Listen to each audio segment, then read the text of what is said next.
A paz do Senhor Jesus. Ester 9.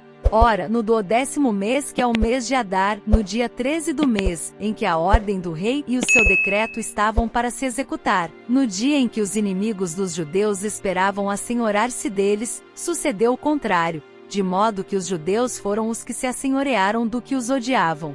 Ajuntaram-se, pois, os judeus nas suas cidades, em todas as províncias do rei Assuero, para pôr as mãos naqueles que procuravam o seu mal, e ninguém podia resistir-lhes, porque o medo deles caíra sobre todos aqueles povos. E todos os príncipes das províncias, os sátrapas, os governadores e os que executavam os negócios do rei auxiliavam aos judeus, porque tinha caído sobre eles o medo de Mardoqueu, pois Mardoqueu era grande na casa do rei, e a sua fama se espalhava por todas as províncias, porque o homem ia se tornando cada vez mais poderoso.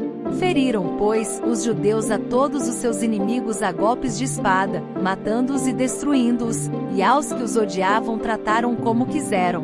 E em Suzã, a capital, os judeus mataram e destruíram 500 homens. Como também mataram Parsandata, Dalfon, Aspata, Borata, Adália, Aridata, Parmasta, Arizai, Aridai e Vaizata, os 10 filhos de Amã, filho de Amedata, o inimigo dos judeus, porém ao despojo não estenderam a mão.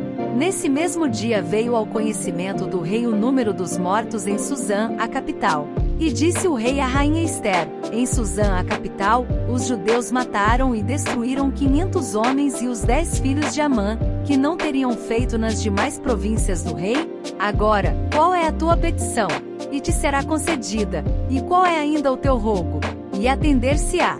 Respondeu Ester: se parecer bem ao rei, conceda aos judeus se acham em Suzã que façam ainda amanhã conforme o decreto de hoje, e que os 10 filhos de Amã sejam pendurados na forca. Então o rei mandou que assim se fizesse, e foi publicado em edito em Suzã, e os 10 filhos de Amã foram dependurados. Os judeus que se achavam em Suzã reuniram-se também no dia 14 do mês de Adar, e mataram em Suzã 300 homens, porém ao despojo não estenderam a mão. Da mesma sorte os demais judeus que se achavam nas províncias do rei se reuniram e se dispuseram em defesa das suas vidas, e tiveram repouso dos seus inimigos, matando dos que os odiavam 75.000, porém ao despojo não estenderam a mão. Sucedeu isso no dia 13 do mês de Adar e no dia 14 descansaram, e o fizeram dia de banquetes e de alegria. Mas os judeus que se achavam em Suzã se ajuntaram no dia 13 como também no dia 14, e descansaram no dia 15, fazendo dia de banquetes e de alegria.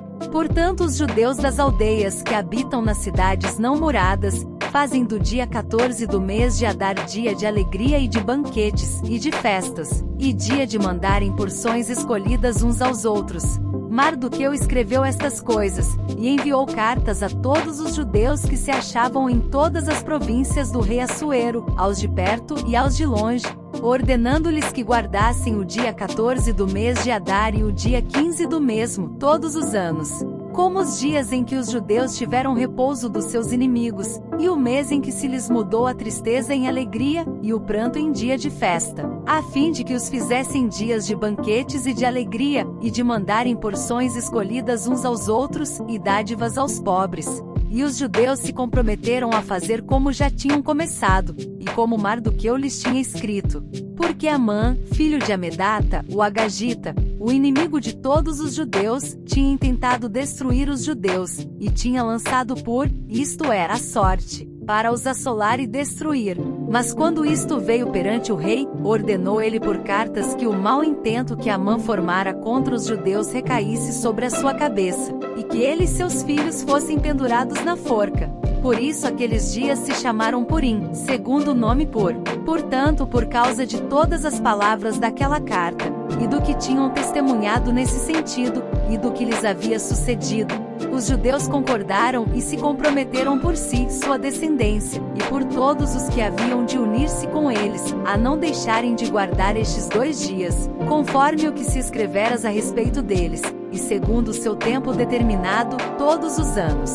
E a fazerem com que esses dias fossem lembrados e guardados por toda geração, família, província e cidade, e que esses dias de Purim não fossem revogados entre os judeus, e que a memória deles nunca perecesse dentre a sua descendência. Então a rainha Ester, filha de Abiaiú, e o judeu Mardoqueu escreveram cartas com toda a autoridade para confirmar esta segunda carta a respeito de Purim, e enviaram-nas a todos os judeus, às 127 províncias do reino de Assuero, com palavras de paz e de verdade, para confirmar esses dias de Purim nos seus tempos determinados, como o judeu Mardoqueu e a rainha Ester lhes tinham ordenado, e como eles se haviam obrigado por si e pela sua descendência no tocante a seus jejuns e suas lamentações. A ordem de Ester confirmou o que dizia respeito ao Purim, e foi isso registrado nos anais.